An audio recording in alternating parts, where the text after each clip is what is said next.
Today's guest is Jan Blair, but you can call her Jan. She is a registered homeopath, coach and supervisor, a remedial massage therapist, NLP practitioner, an Erlen assessor, and the daughter of a homeopath herself. Getting Jan on the podcast was a bit of personal interest for me because we discovered earlier this year that my husband and daughter both have Erlen syndrome. So once they were diagnosed, so many lights went off for me, and I realized how many of my clients were also potentially affected and how little information is available, especially in schools, about how Erlen can affect a person's ability to learn and how often this is misdiagnosed, if it's even diagnosed or picked up at all. So to then discover that we have a homeopath who is an Erlen assessor, I absolutely had to get Jan on the show to pick her brain and for her to share her own personal story with us as well. So I asked that if you know anybody else who might have been diagnosed with ADHD or dyslexia or just have some sort of delayed development in their reading and their cognition, that maybe have a look at Erlen and see if this could be something that might be worth investigating. You will find Jan on Instagram at JB Homeopathy. So just Instagram.com/JB Homeopathy. And you can email her at jan@fraserblair.com. That's jan at FRASERBLAIR.com.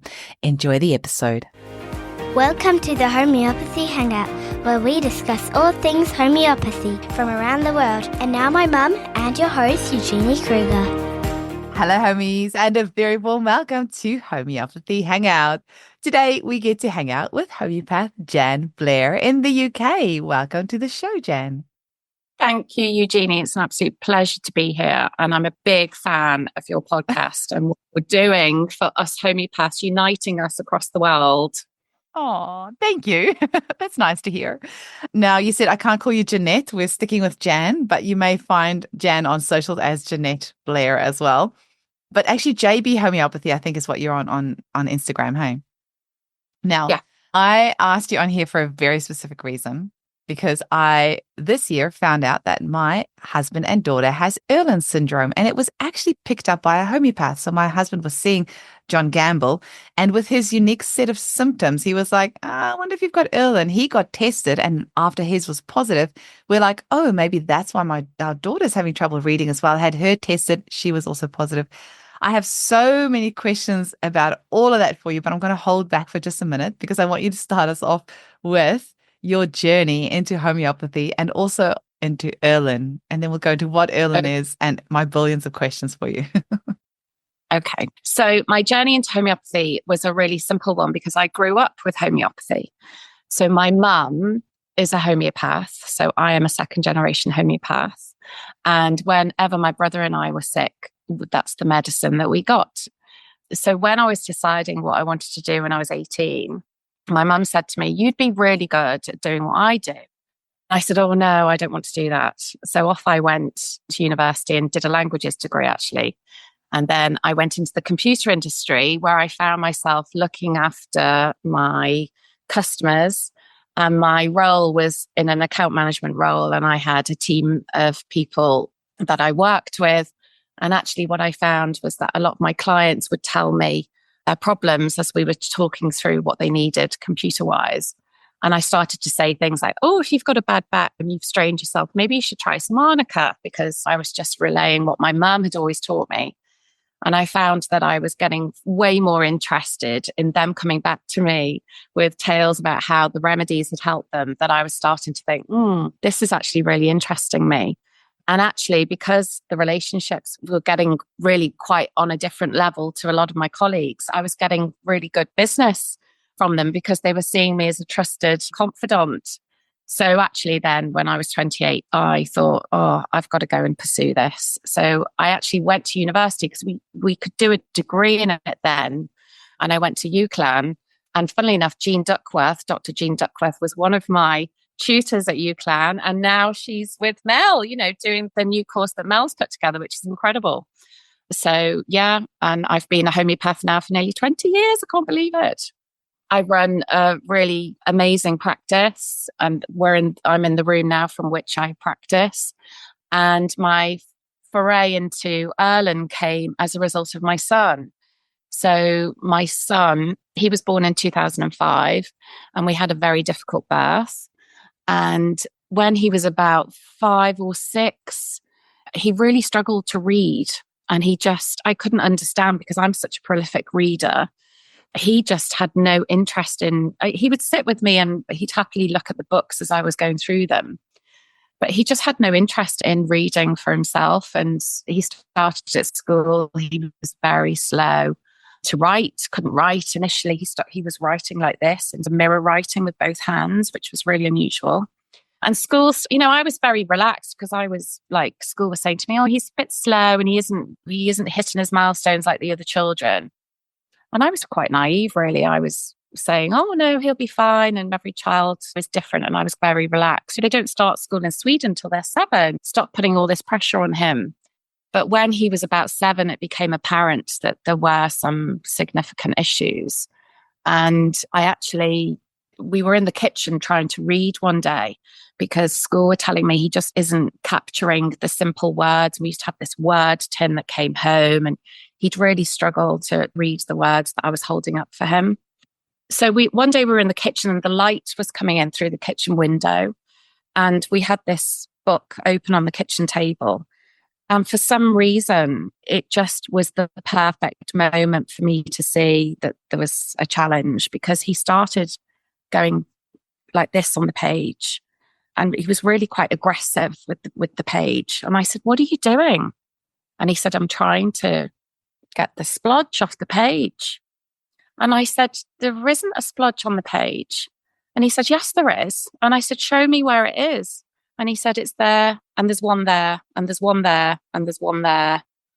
And I was like, oh my God, what the hell is going on? Of course, I took him to the doctor because I thought there was something wrong with his brain. The doctor was like, there's nothing wrong with this child. I took him to the optician. The optician said he's got 20/20 vision. And still these problems persisted. And so what did I do? Turned to Google, started Googling ferociously all of these things. Brain tumor comes up, all this other stuff. And somewhere amidst all my scrolling came this thing, which was Erlen. And I contacted this woman in the States and I cried on the phone to her when she explained to me that the problem was likely to be Erlen. And had I heard of it, I had no idea what it was. And that then started me on this whole journey of discovering what Erlen was, how it could help. And then I ended up training myself in Erlen screening because, of course, I was helping all these kids in my clinic and seeing issues coming in. And I was thinking, you've got Erlen, but there was nobody locally to send them to because it was, there was hardly anybody in the UK who knew about it and could diagnose it. So I was very lucky that I found a lady who's become a very dear friend of mine, actually. She's a teacher and she knew somebody who'd retired from her secondary school who did Erlen testing. And I got her just before she retired. And I took my son Gregory to her and she told me to stay out, to get out of the other room, because what she picked up on was the fact that he kept looking to me for the answers because he was so reliant on watching cues from other people to allow him to read on the page. So, he's incredible because now if you give him a multiple choice answer, A, B, C, or D, and the answer to the question, he will tell you what the answer is just by reading your body language because he became that adept. And lots of children are like this. They become very adept at reading cues from teachers or other people to enable them to fit into the world. And that's unknowing to me, that's what he'd done. So she ushered me out the room and I came back in, and to see him read, I'm going to get upset now because it was one of those moments, he was about 7 or 8 and he'd been totally transformed by this reading, that he was able to very easily read these words on a page that he hadn't been able to do before. And it was one of those moments as a mum where you just go, wow. So sorry for the long. I had exactly that. So I know what you mean because my daughter was exactly the same story. I'm a prolific reader and I couldn't understand. My oldest son's a prolific reader. I couldn't understand that she is not like really basic words. I'm like, how does she not know that? But and just interestingly, she also would say poplier and ambience. And we always thought that she was just, it's really cute the way that she talks. But then you put the Erlen glasses on and then she pronounces words correctly. Yeah. Very interesting. Isn't it? But Incredible. now and I'm kind of like putting the cart before the horse here because I'm trying to hold back all the questions that I have for you, but I can't. I'm sorry. But it seems that COVID has really stuffed up people's eyes because so I'll tell you the story of my husband that, same sort of thing, like, he's just turned 50. So they didn't know he was only diagnosed this year. And so he always at school was given such a hard time and he's never enjoyed reading. And I just couldn't understand how can somebody not enjoy reading? But he's an incredible problem solver. You give him any problem, whether it's IT or electric or mental, emotional, like any problem, he can fix it. He is so good at fixing problems. And he managed to work at top universities in Australia and New Zealand and top government departments without any formal IT education in their top IT departments, without any formal training, and just taught him, like, just manages to solve problems like nobody else's business. So when you say about your son, like reading body language and stuff, they do become really intuitive because they have to adapt. But the really gut-wrenching thing for us was when he went, I didn't actually go with him, he went by himself, but he said she gave him a piece of material to read. He couldn't read it. She found the right lenses, put it on, and he could read everything easily for the first time in his life. With this 6-week wait or so between him being tested and getting the glasses, he had COVID. And then he went back and those glasses were not working. And it was another like $1,000 to redo the testing. And those glasses didn't work. He got new glasses, but they were never the same as those first ones that he got. And I'm finding that with my daughter, her reading exploded with the Erlen glasses, but she's had COVID since, and those glasses are not working. She's just not wearing them anymore. And so I'm in this place now. Can homeopathy help with this? Do we just keep forking out $1,000 every time they get sick and get new glasses? Like, I was trying to hold all these questions in, Jan. I really was. But I had so many questions. Yeah, it's frustrating. And the thing is that any drug can change. So I've had patients who've been through chemo and it's caused a shift and they needed new lenses. Hormonal changes can cause you to need new lenses. My son will tell me when the lenses stop working for him. I mean, he's got really severe Erlen, so he understands it now in a completely different way to the way I understand it, because I can't possibly understand because I haven't got it. But he will say to me, Mum, these lenses aren't working anymore. And I've tried to work out, okay, let's try a remedy. And the remedy his prescriptions have changed over the years. So he gets a new prescription probably about every 12 to 18 months. And always before important exams, I always just go and get a filter check for him anyway, just to make sure that they're still working well for him.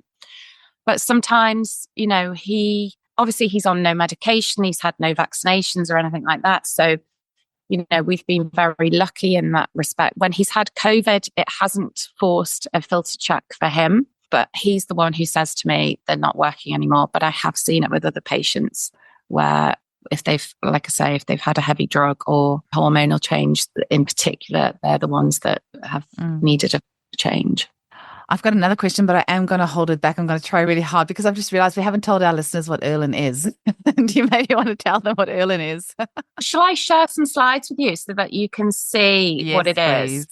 Because I think it's really good to be able to, because knowing what I know now about Erlen, it's a visual issue. It causes visual problems. So I think it'd be really good if I can show you visually what that means and what it looks like. So absolutely. So for our listeners listening just on the audio only, you might have to hop onto Rumble. I think everyone listening to the podcast knows by now that YouTube deleted my channel with all 300 videos a little while ago. And so we are slowly trying to get them back, and we're just putting on the safe ones, the one where there's no mention of vaccinations and COVID and everything else. But you can always watch it on Rumble. So you can just type in Homeopathy Hangout podcast on Rumble and it'll come up. Okay, can you see that, Eugenie? Yeah. Going? Is that your son driving? My son driving. Aww. And there he is. They were so the picture on the left, probably his second prescription glasses, and that was taken on my 40th birthday.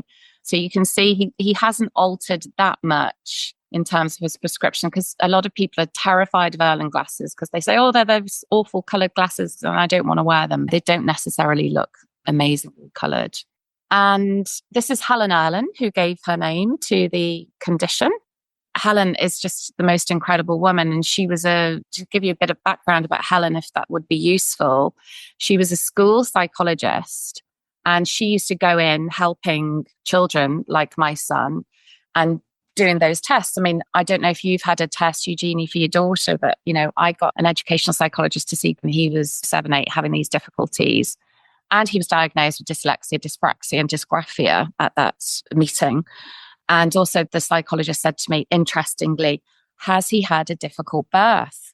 And I said, yes, we did have a very difficult birth. And he was a forceps delivery. And the psychologist went, which is interesting, isn't it? Because a lot of the children that I see now tend to be forceps babies. So that's a sort of a side point. But Helen was going into school as a school psychologist, as I said, doing these tests and recognizing that even though she was able to say what these children, if they had a condition like dyslexia or dysgraphia, there was still an issue with children who couldn't read. So she was very puzzled because the interventions that the teachers were putting into place in the classroom meant that the teachers were still saying, these kids still can't read, and the kids were coming away with terrible low self-esteem, terrible anxiety, because they were thinking that there was something wrong with them. And of course, these children, if you can't see what's on the page, they look at the page next to their classmate and the page looks the same. So they think that there's something wrong with them. So Helen, luckily, was able to get this federal research grant to study a group of specific adults. They were 18 through university. They got to university, they'd struggled all the way through, but they still had difficulties reading. And she was able to study the habits of these young adults and try and determine what was going on and see what she could do to help them. And that's how Erlen came about. So what she did was she decided to turn things around by asking the young adults what kind of things that they saw when they were reading. So she said that the questions needed to be asked in a completely different way. So she came about it actually very much like a homeopathic interview, actually. It's quite interesting, and there's parallels between the two. And she discovered that by asking the right questions, people then would say to her, I have difficulty with what I see on the page. The words are moving, the words are blurry, the words are making me feel dizzy. So she recognized that there were specific distortions that people see on the page that people who have no problem reading don't see at all. And we make assumptions that what we see on the page is normal, right? We don't necessarily ask the right questions. So she came up with a whole host. What she did is she said to people, okay, show me, draw for me what's on the page. And that's what we know today as the Erlen distortions. So I'll show you just a few of them. My daughter she told me the other day, literally just a couple of weeks ago, that she prefers all capitals because then the rivers are not bothering her as much, so she sees the rivers. And my husband said until he had the Erlen glasses, he just thought that all printing was bad because some letters were bold and some were light. And he just thought that's how printing is, like, he just thought that's how all printing is. Like, how would you know? How would you? And I couldn't know. It's awful, isn't it? And we don't talk about it because we make terrible assumptions, don't we? But the truth is we don't all see things the same way. And so I've just captured some of the distortions on a video because sometimes when you see it moving, it really brings it home that this is what some people see when they try to read. So we call this one, so for those who are listening, there's a swirl that occurs on the page. Words can lift off the page. Words can look like they're appearing on a cinema screen. We call that one Star Wars because at the beginning of the Star Wars movies, that's what always happens. This might be what your husband experiences, this washout, where you get the black and it quickly washes out and goes to white, or the words start to disappear on the page. Really debilitating. Of course, it's absolutely exhausting to try and read. The physical symptoms are huge with Erlen. Words can come in waves. And you can't believe that this is what some people actually see when Makes they you feel try to. nauseous just looking at it. Hey? It does, it absolutely does. And people will come in and they say that they feel dizzy, they feel sick when they're trying to read.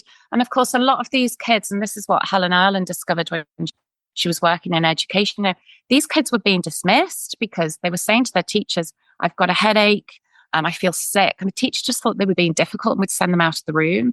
And so, for a lot of these children, they couldn't access their education. They're left feeling like there's something wrong with them, that they're stupid. I mean, so many people who I see for screenings, they'll come in and they'll say to me, I am so thick, I can't read. And that still happens to this day, that children are made to feel stupid, thick. Adults too. I screen a lot of adults. So it feels like you should create like an Erlen rubric with the remedies that you use. Hopefully you give these people remedies alongside.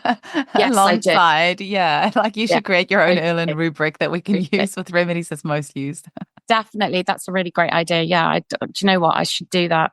And so what Helen determined was that there was something that was occurring between the eye and the brain. So something wasn't being processed properly. And because she was in a university, she started doing some delving into this. There was a dominant eye theory that was in vogue at the time, and they used red and green glasses with children who, they were trying to do it for sports people, this dominant eye. If you're a golfer, you should definitely use your dominant eye when you're putting.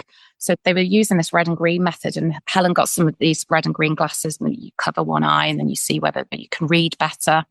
And they were really focused on the eye, physical issues with the eyes and reading. And these kids were being sent for glasses. They were coming back with the prescriptions, but it still wasn't making any difference. What Helen did is she used a red overlay just by sheer chance, actually. And some of the children said, oh my goodness, I can read now by putting the red overlay on the page. And because she was at the university, she had the brilliant idea to go to the theatre department and grab hold of the gel colours that were used to change the colours for the lights in the theatre. It was completely by chance that she discovered this. So she used some of these gel filters, applied them to the print, and suddenly these young adults started reporting that they could read the page. It was just incredible, this discovery. And it was a eureka moment. And she said, oh my goodness, we're onto something. So she, obviously, to cut a very long story short, she then developed some overlays. And there are 10 Erlen overlays that you can get. And one lady that she did this testing on said, and I love this quote, it's like you put seatbelts on the words. And I love that because for these people, the big issue is the printed word lacks stability. And what the overlays did is, and what the overlays continue to do, is that they give stability to the print on the page, allowing somebody to relax and to be able to read. And I loved this poem. I won't read it out, but this poem was written and sent to Helen by a little girl whose life was transformed when she got an overlay and she was able to read. Basically, and this is a very long-winded answer to your question, Eugenie, that Erlen syndrome is a visual processing problem in the brain. So it's got nothing to do with the eyes, but it's got everything to do with the brain. And we see that there is an issue with the visual cortex. And the brain has to cope with so much visual information in terms of inputting. And it has a tremendous difficulty in processing certain wavelengths of light. So for some people, there are certain wavelengths that the brain can't process. So for somebody who doesn't have Erlen, like me, I don't have that problem.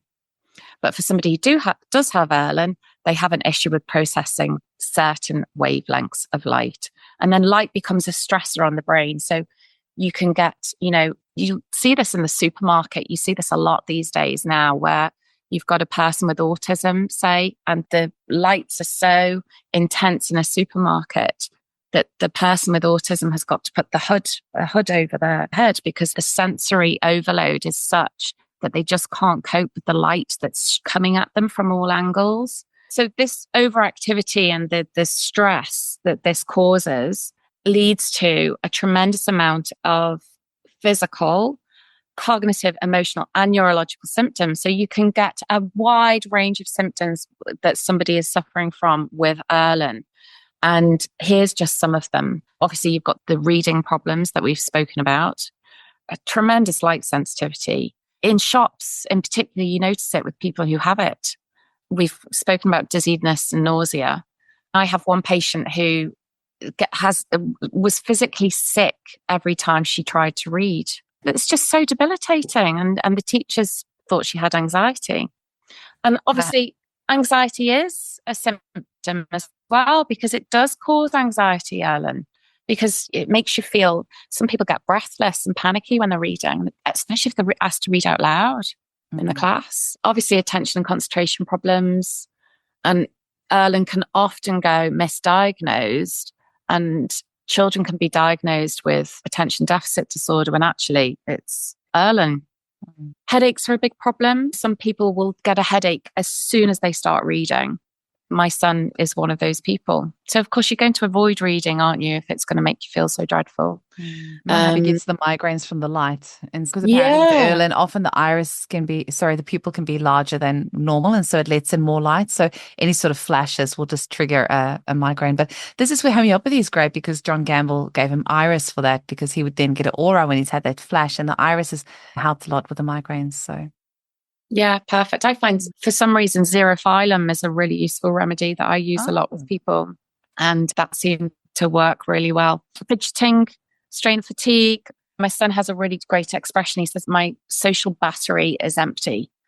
If he doesn't have his Erlen glasses on and he's interacting with people, he just can't focus on the interaction as well as when he has his Erlen glasses. So he refers to that as a social battery, and it drains your battery.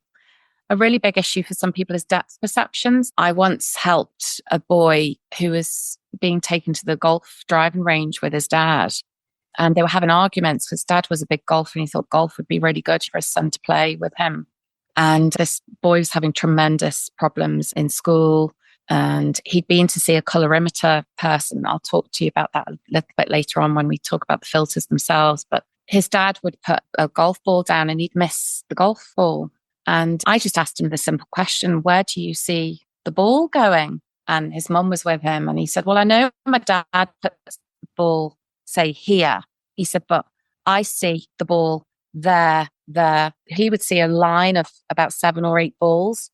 And he said to me, I just don't know which ball I'm supposed to hit. And his mum is crying her eyes out going, why didn't you tell me? And he said, well, you never asked. Because he didn't realize that wasn't normal. So this depth perception problem, kids playing football, they don't know where the ball is. So they go to hit the ball. It's not where they think it is, or where their visual cortex is alerting them to where it is. So they miss it. They get laughed at. They're not going to go back to football, are they? These kids can present with terrible anxiety and low self-esteem issues. They might come to me for low self-esteem and nervous twitches and all kinds of things because socially they've been excluded, or they feel like they're a misfit. And actually, the issue is Erlen. It's so sad. Obviously, gross and fine motor skills highly affected by Erlen, because if you can't see where you're writing, you don't develop those skills that you can't catch a ball because you can't see where the ball's landing. Yeah, and obviously print distortions as well. In terms of who's affected, Erlen Institute recognised that about 14% of the general population will have Erlen. And if you think about this in terms of how many people in prison might have Erlen, there's a lot of work that could be done to help people, to allow them to access their education. What a lot of people don't realise is that you can acquire Erlen. So Erlen is often hereditary, as you've recognised in your own family, but also you can acquire it as a result of a head injury. There's a lot of work that's done with veterans with PTSD, particularly in the military, who've had significant head injuries as a result of collisions that they've had, sports people, concussions, that kind of thing. That can all lead to an Erlen diagnosis later in life. But again, people don't know enough about it, so they don't know what they need to do to help themselves. So there are a number of self-tests that you can take, and these are all available on the Erlen website, to determine whether or not you might be affected by Erlen. And this could be something that could be just rolled out, couldn't it, to every school? It's really simple. If somebody's struggling with reading, just ask these really simple questions. And it's literally yes or no. And you can see whether it would be worth you going for an Erlen test. So what I love about these self-tests is they're very specific about reading issues, but also they're about how you feel when you read, because these subjective symptoms are really, really important when analysing whether or not you've got visual stress. There's a couple of times I recognized it in clinic and I just sent people straight to the Erlen Center, but it would have been nice if there was some cheaper sort of thing that I could have sent them to first, just to assess whether that is something that they should look into further. Oh, yeah, I can send you these. It'd be amazing. You just have them in your clinic. And then you can just let people take them away and see whether, because if they're ticking, like the one on the left, sorry for the people who are listening on audio, but the one on the left, do you skip words or lines when reading? Yes. Do you reread lines? Yes. Do you lose your place? Yes. Just even answering 3 yeses might be worth you going for an Erlen test. So yeah, I'll send you those and you can have them. Thanks. If you answer yes to a lot of those questions and you've got issues reading, you skip words, you lose your place, you can't read a graph effectively, you can't skip to a little bit in the text, you can't skim read. You know, if you're a prolific reader, Eugenie, like me, I skim read a lot. People with that can't skim read because it makes them feel ill and they lose their place. So if you're answering yes to a lot of these symptoms, it's well worth you probably going for an Erlen test. And the Erlen test is quite, as your husband probably explained to you and you saw with your daughter, it's quite in depth. And an Erlen screener will be able to determine exactly what your issues are. And then that all gets put into a report that you can send to school so that school understand and all the teachers understand the particular issues that person is experiencing. I actually, about a year ago, when my daughter said to me, I know that one is, I think that one is an S, but I know that that's actually a T. And I was like, because if it's a B and a D, you can understand that it was like an S and a T. And she's like, I know that's what I think it is, but it's not actually. And it made me so sad because she's got to read the word. Then she's got to figure out whether the letters in that word is what she thinks it is or the actual letters. And then she has to say the word. And my husband was also saying like he has to read a word one at a time. Then he has to read it again so he can see what it is in context. And for me as well, who skim reads and reads ahead, I can't imagine, like my heart breaks, but that's, but then I think these days as well, with all the more visual type learning that we have and more audio learning, and like actually being able to read with your eyes is not that important anymore. There's other ways that you can get information in, which is, that's why I'm so glad that you're raising awareness with this. And I can't wait to hear the pennies drop for a few people. And you know what? I'm really sad. I didn't get to go to my daughter's Erlen testing as well because my clinic's been so busy and the testing is an hour and a half away. So hubby took her as well. So I've never seen the Erlen testing done. They just came back and tell me about all the things that they did. Okay. I could show you some of the Erlen tests that we do if that would be useful. That's just one of the tests that we use, the picture that you can see in front of you, and it determines how you look at a picture. This is the picture of a pumpkin, and often you'll get people saying, "Oh, the white's going, the eyes are coming up at me," or people come up with the most unbelievable symptoms. I remember I had the most unbelievable guy came in, and he had an ability to read a map in 3D.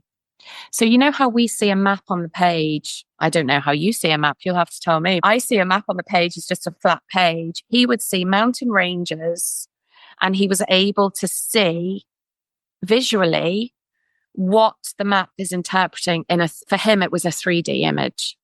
Just unbelievable. Incredible. So, I often describe it as you've got super skills that I haven't got because you can see stuff I can't see. And actually it's how we use that, how we turn that around and give the kid, if you can get the kids early, that gives them immense confidence to then go out into the world and do something with that, as opposed to, I see so many people who it's not picked up. They leave school with terrible issues and I go back to this low self-esteem, but it's huge because they've just been left and they've left thinking that something's wrong with them. And huge kudos to Sir Richard Branson, who's always advocating for businesses to employ people with different skills because he obviously has dyslexia himself. And I just think that it's great that we have all these people whose brains work in different ways because the problems that we have in the world, we can't solve it with the same brains that created it. So we need like different brains, I think. You are too right. So this might interest you because this is an actual, so you go for a screening with somebody who can screen for Erlen, then you go for a filter diagnostic test. And this is the lovely Deborah, who's local to me, who does that. I don't do the filter testing. I just do the screening. And Deborah goes through every single filter so that she can determine what wavelengths your brain can't interpret. And then the filters, you can see the filters being applied there. And I've got some video actually of my son having it done, which might be useful for people to see. I think this is my daughter actually. Oh, we have no audio, do we? Oh, I can hear it. Oh, can you? Oh, good. You see, we have a change in visual perception of colour. So when you look at these, are they easy to see or a bit tricky? Basically, what happens is all the, except from the really obvious one, like the bleeds and this, the other colours are hide, and it's really hard for me to see the numbers or the letters. Okay, so when you pop those up, It's so much easier, and it's really obvious which numbers and which letters there are. so it just makes it everything, you can see it more easily and quicker. Yeah. Was that in the COVID era with that big Perspex class in between? It was. It was. And you have to find a way to get over it. Yeah. Yeah. So you can see that some of you, I can read the numbers that are hidden in those squares. Yeah. But people with Erlen can't necessarily see those. So when you apply the filters, suddenly everything becomes clear and they can read them. So that's a really good test that Deborah does to determine what filter you need. Okay. And this is what blows my mind because there's over 100,000 combinations, color combinations. And this is where us homies will really love this because everything's individualized to that person. So no two, especially when you change prescription as well, no two prescriptions are the same. So often people will say, oh, try, and this is an issue with Erlen, like it is with homeopathy, funnily enough. Oh, you've got Erlen, try this overlay, try these glasses. They're not going to work for that person because it has to be individualized. Interesting. You actually just made me think of something as how we've got these sound remedies that are made from 432 hertz. I wonder if you could make wavelength remedies and then give that to people depending on the wavelength. I was thinking as well of Ambika's. Exactly. I need to look more into those and seeing if they can help. 100%. Yeah, definitely. So here's another video. This is my son trying filters. I thought it might be useful for you to see. You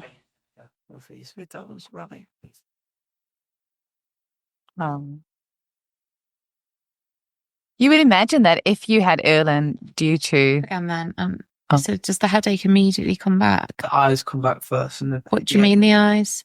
eyes sore So is it, again, underneath or is it in your eye socket? above and there. Right. Anything behind or above up here? No, just there. Right. And when you pop those up, what goes first? Your eyes? Yeah, eyes and Then, He like starts to smile. yeah. Doesn't he? Before you went, your shoulders drop like, oh, that's a relief.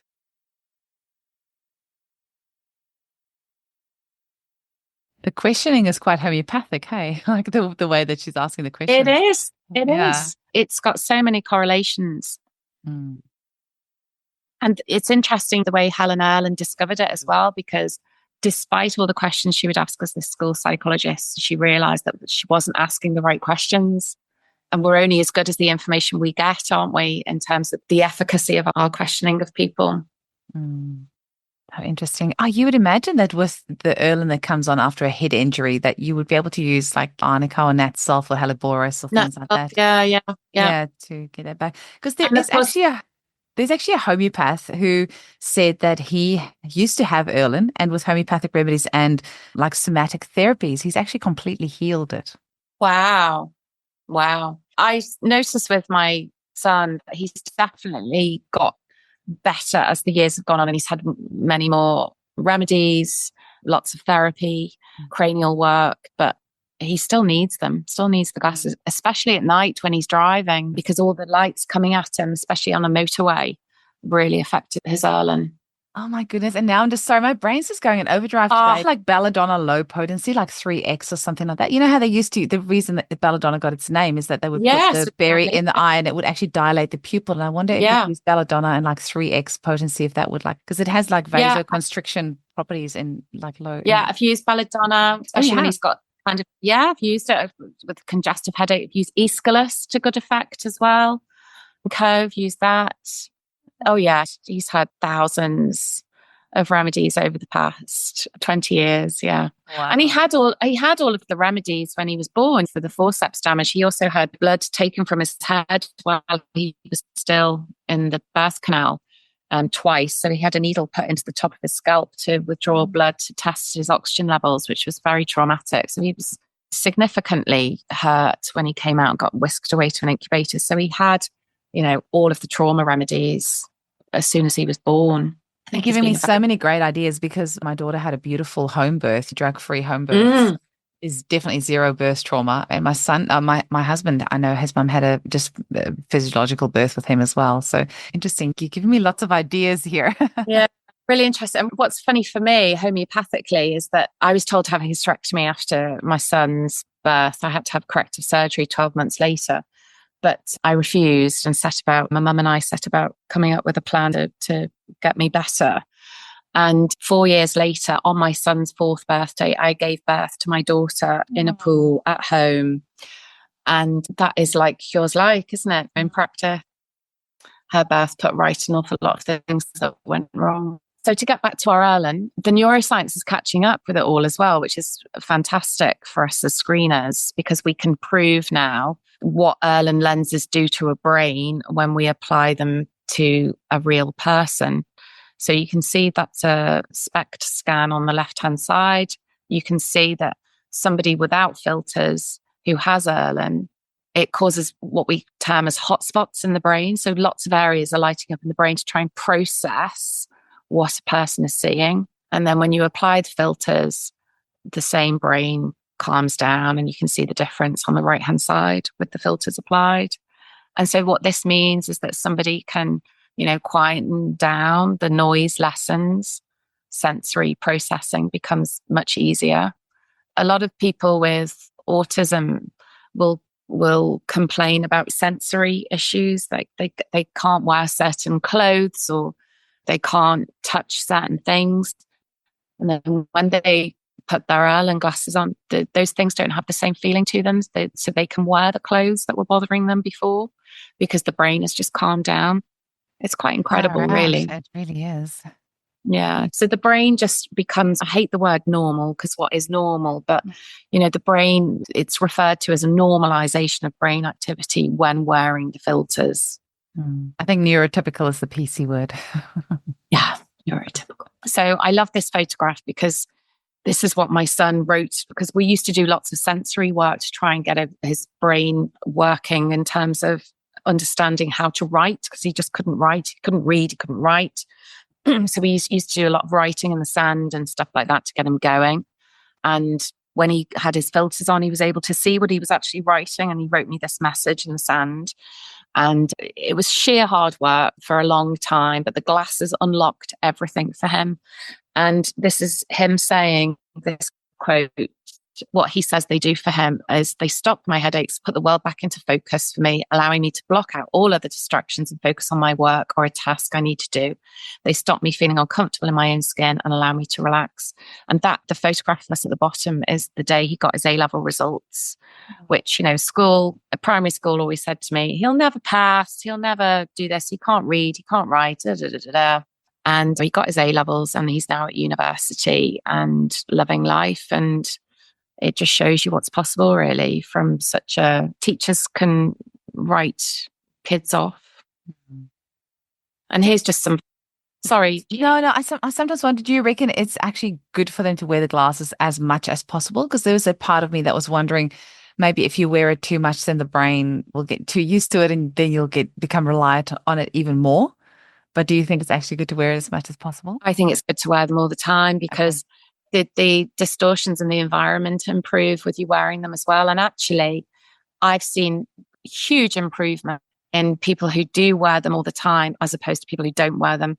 So they need them less. It's a weird relationship because the more they wear them, the less they need them. Does that make sense? So you see that over time. I think the brain changes. I can't determine that. I can't prove that. But I think the brain is able to calm down to such an extent that then other changes can take place. Or maybe it's new synapses, maybe it's new neural programming. I don't know. That makes sense. Yeah, I mean, I could talk all day about individual success stories, but here's just a few. And, you can see the difference, the range in glasses.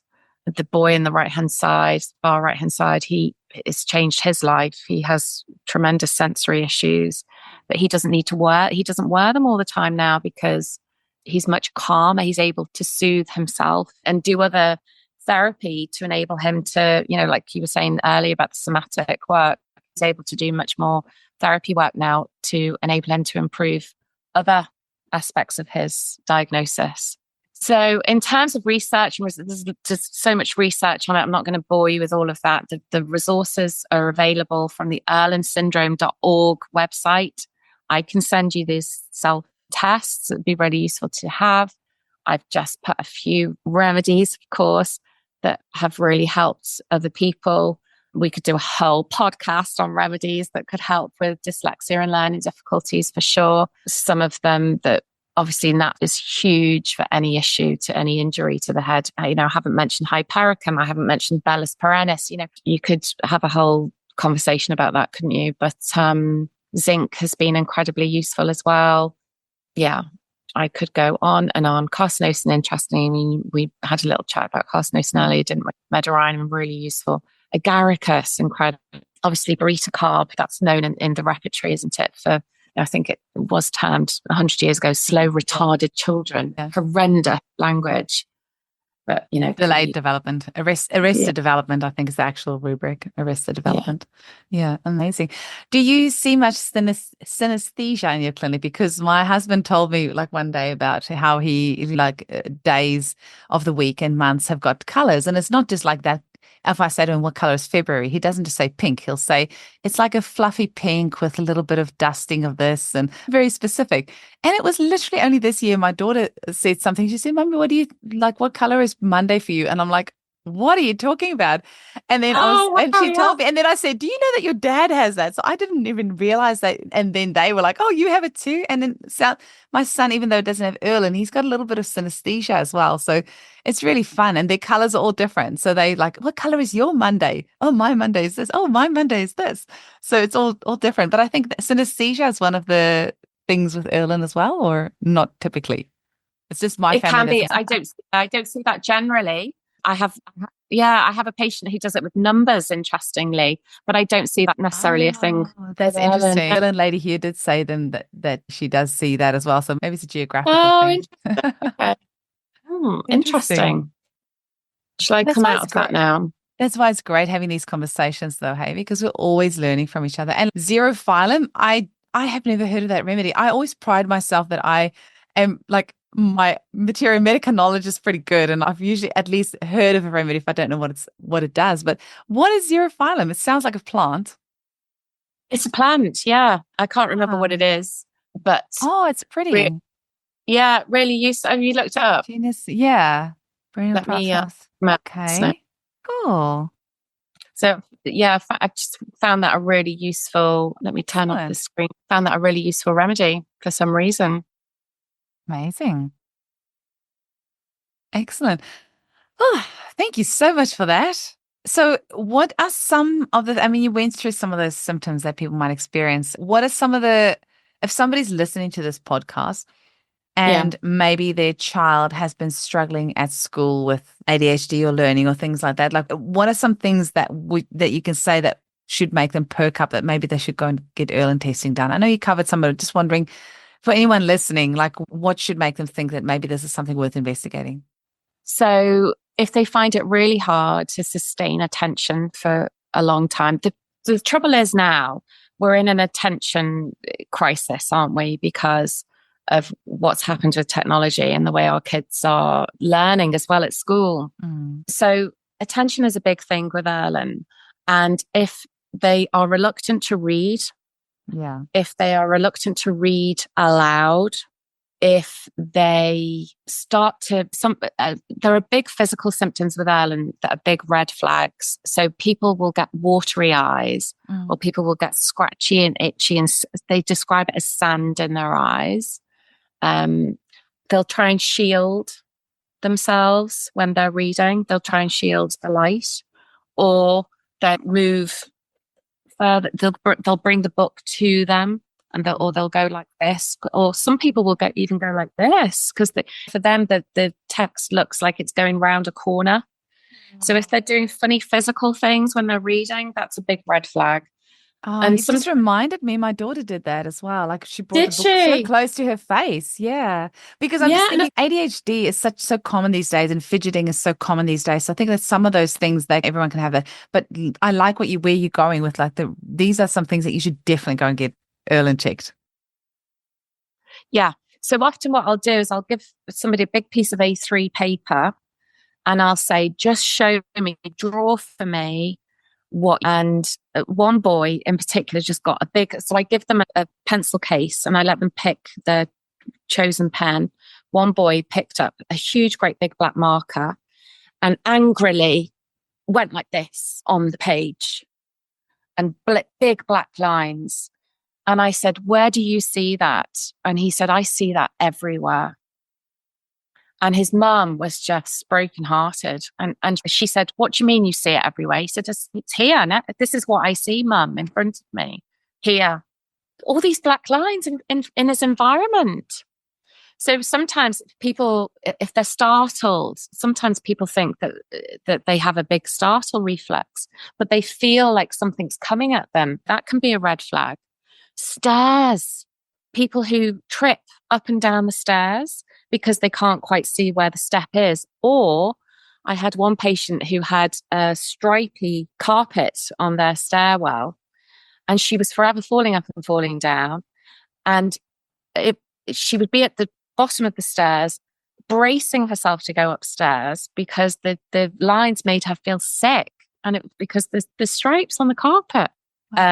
Bumping into somebody as you're walking, you can be walking along a road and somebody can't quite keep in line. They'll be forever bumping. That can be a sign of Erlen.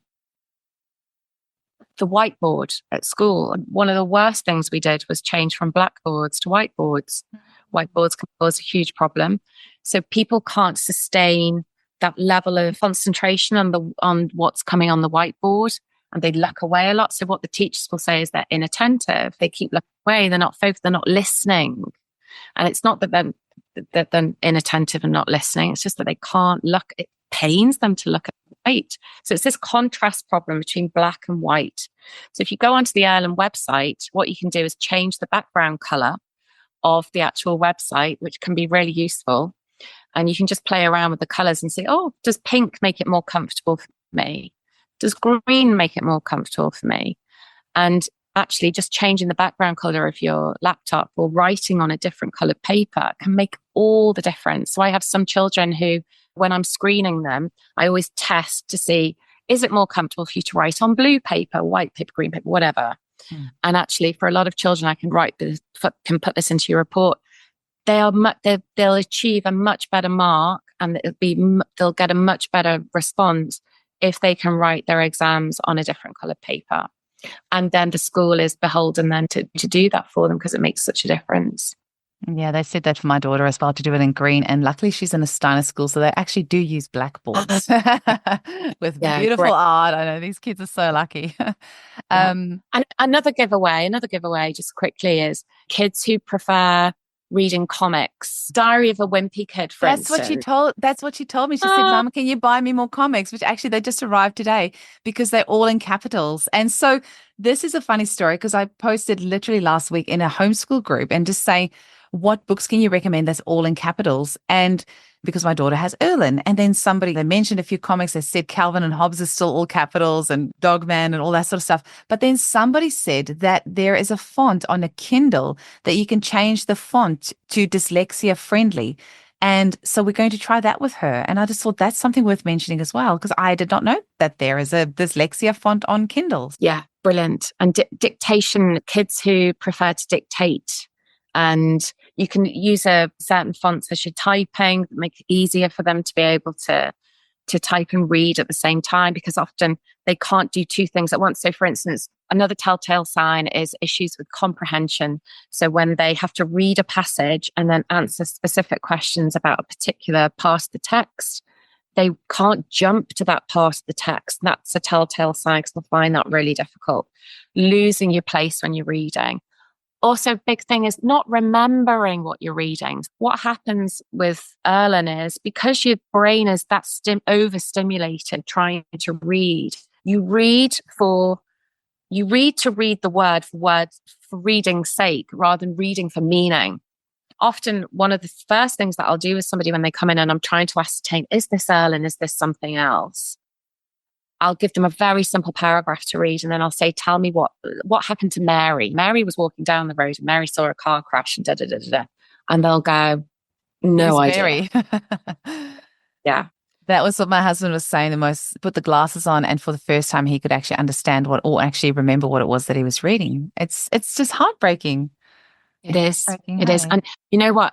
The most incredible thing is and this is going to make me upset again, but people who have Erlen are incredibly resilient people because they've had to work so hard. They're tenacious. They don't give up because they've had to overcome all of these issues that nobody knew about. They don't have the vocabulary to be able to express it.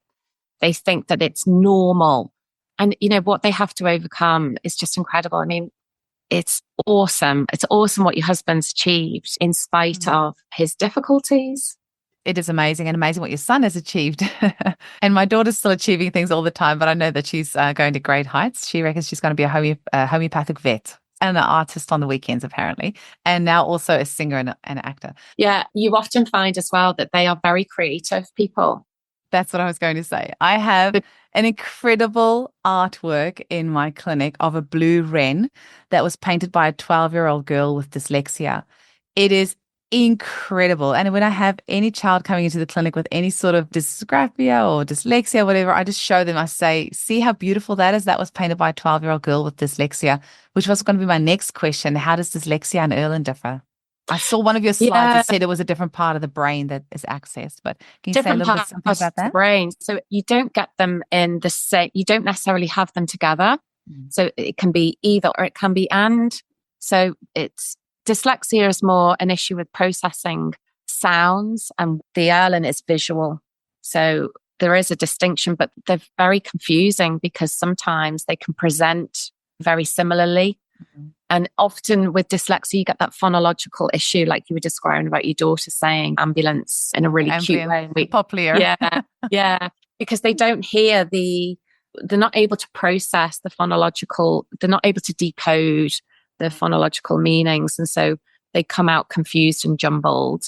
Whereas the Erlen is more the visual processing side.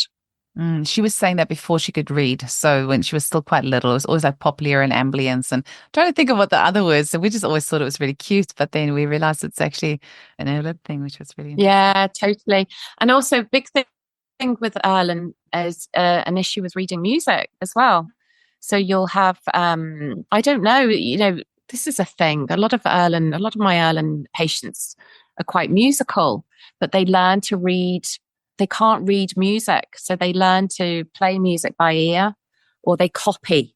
Show piano players show me how to do it, and then they copy it, and they can remember it, and they remember it in a very feeling way. They'll say, "Yeah, I know how that feels. So I know how it should sound," and they'll correct it when it sounds the wrong way. Whereas somebody who doesn't have Erlen will just be able to read a piece of music. Music moves for them. The music will move about on the page, so they can't sustain that concentration to enable them to read the music and then play the instrument. I have to go ask my daughter now because she does play piano. She's played piano for a few years. But does she use overlays on the? No, does she use doesn't. overlays? No, I never thought that could be an issue as well. But her piano is really good, so I'm really intrigued to hear how that goes. But you just also made me think of, with Ambika's color remedies, whether you could give the homeopathic remedy color remedy of the one that they're missing. I know, that's what I was so excited because I think I emailed you, didn't I, about Ambika's chat with you. And I was like, this is a whole thing that I need to look at now. And I Yeah, will look at please do. Please do. And there's also an Australian bushflower essence. I cannot remember which one it was, but I did bring it home for hubby. It was Bush Fuchsia. The Australian bushflower essence, Bush Fuchsia. There is in Ian White's book, records of kids who have markedly improved their dyslexia using Bush Fuchsia. I've got it here. I just need to remember to give it to them. Oh, amazing. Because I actually use electroessence a lot for... I do love the electroessence. Yes, for a lot of the sensory issues that can go hand in hand with Erlen. And that seems to calm them too. Vernix is my other favorite, hey? Like Vernix for sensory overload because it's, they're super sensitive to everything in their environment and everything around them. Yeah, I love Vernix. Yeah, and funnily enough, it's funny that because, my daughter was covered in it and my son wasn't. So I've given him that. And I often think, oh, is that a thing? I use Vernix a lot in the water bottles. So I have a lot of clients who are very sensitive to their surroundings, and I'll get them to put Vernix 200C in their water bottle, shake it, and then just drink it throughout the day. And it's like their little psychic coat of armor. And I've never had an aggravation from that remedy, and clients just love it. And I've never used it in water, so I'm going to try that now, Eugenie. Try the electro. You could probably do the same thing, and in fact, you probably put electro and Vernix together in a water bottle, shake it, and then, especially if you're going to go to like a crowded area or even school. Yeah, a lot of I'll tell them to put the electro in their water for school, and mums come back and say, "Oh gosh, it's so calm today. It's incredible." So I'll add Vernix to it now. Sarah Valentini told me the other day you can put Vernix in your bath water as well. So if you've had a particularly draining day, you can put some Vernix in your bath water. Oh, I love coat that. You overall. And Ian White likes to use, Ian White from Bushflower Essence likes to use the Bushflower Essences in water in a bath as well. Bathe in the remedies. This is the funny thing with interviewing all these homeopaths on the podcast is we don't really know each other from a bar of soap. You start chatting and you never run out of things to talk about.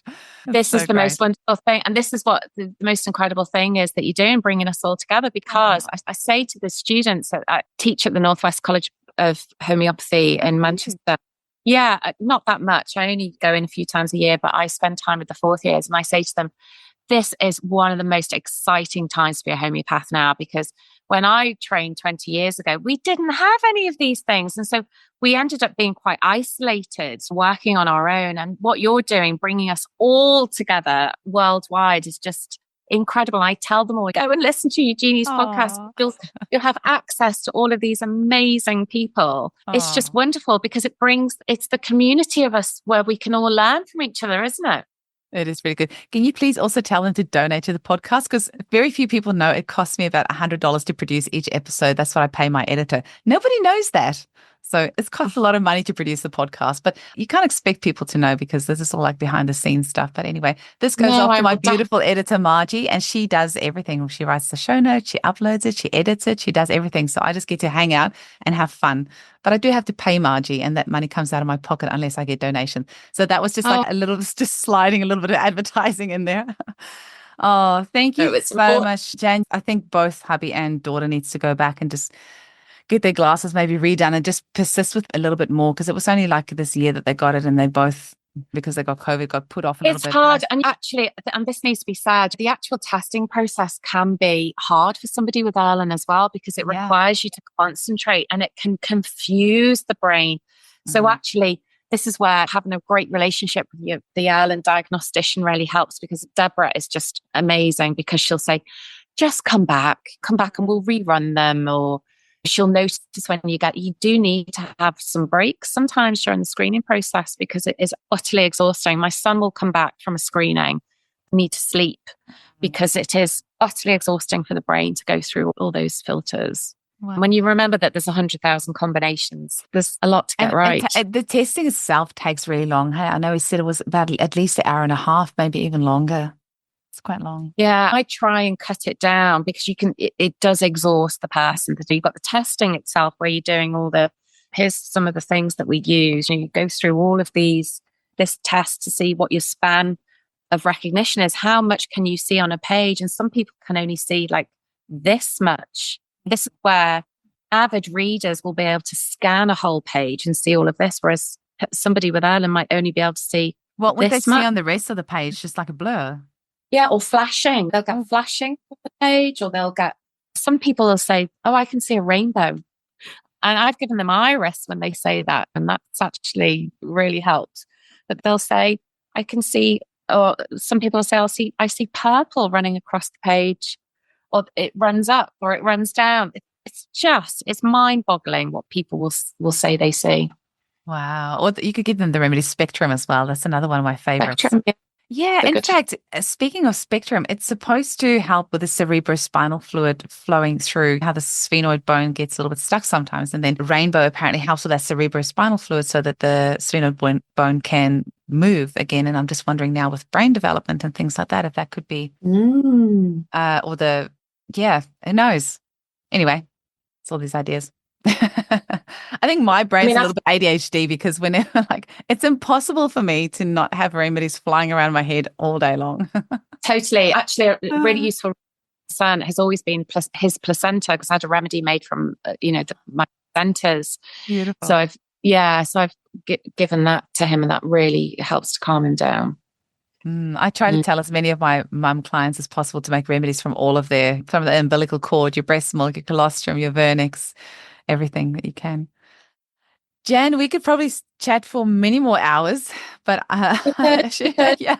Thank you so much for coming on. I feel a little bit guilty having you on because I feel like I've just hogged you for myself to try and get as much information for myself out of this. But I know it's going to help so many of our listeners as well, that I just want to get teary if I think of how many people are going to be listening to this podcast that will finally get an answer to the problems that they've had with their child at school and everything else. And I'm looking forward to hearing some beautiful success stories. And thank you for the work that you're doing as well to raise this awareness and to help these families.